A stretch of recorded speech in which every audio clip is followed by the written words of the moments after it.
اور قوم سمود کی طرف ان کے بھائی صالح کو بھیجا تو صالح نے کہا کہ اے قوم، اللہ ہی کی عبادت کرو، اس کے سوا تمہارا کوئی معبود نہیں۔ تمہارے پاس تمہارے پروردگار کی طرف سے ایک معجزہ آ چکا ہے، یعنی یہی اللہ کی اونٹنی تمہارے لیے معجزہ ہے،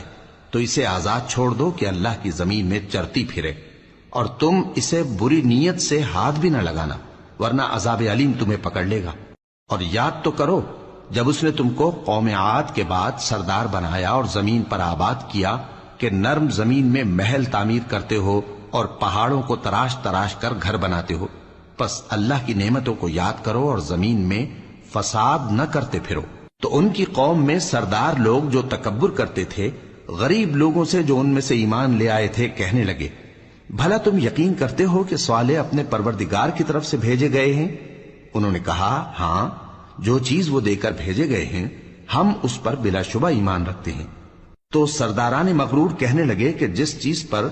تم ایمان لائے ہو ہم تو اس کو نہیں مانتے۔ آخر انہوں نے اس اونٹنی کو مار ڈالا اور اپنے پروردگار کے حکم سے سرکشی کی، اور کہنے لگے کہ صالح، جس چیز سے تم ہمیں ڈراتے تھے اگر تم اللہ کے پیغمبر ہو تو اسے ہم پر لے آؤ۔ پس ان کو زلزلے نے آ پکڑا، سو وہ اپنے گھروں میں اوندھے پڑے رہ گئے۔ پھر صالح ان سے نا امید ہو کر پھرے اور کہا کہ میری قوم، میں نے تم کو اللہ کا پیغام پہنچا دیا اور تمہاری خیر خواہی کی، مگر تم ایسے ہو کہ خیر خواہوں کو دوست ہی نہیں رکھتے۔ اور اسی طرح جب ہم نے لوط کو پیغمبر بنا کر بھیجا تو اس وقت انہوں نے اپنی قوم سے کہا کہ تم ایسی بے حیائی کا کام کیوں کرتے ہو کہ تم سے پہلے اہل عالم میں سے کسی نے اس طرح کا کام نہیں کیا، یعنی خواہش نفسانی پورا کرنے کے لیے عورتوں کو چھوڑ کر مردوں کے پاس آتے ہو۔ حقیقت یہ ہے کہ تم لوگ حد سے نکل جانے والے ہو۔ اور ان لوگوں سے اس کا جواب کچھ نہ بن پڑا، اور بولے تو یہ بولے کہ ان لوگوں یعنی لوط اور اس کے گھر والوں کو اپنے گاؤں سے نکال دو کہ یہ لوگ پاک بننا چاہتے ہیں۔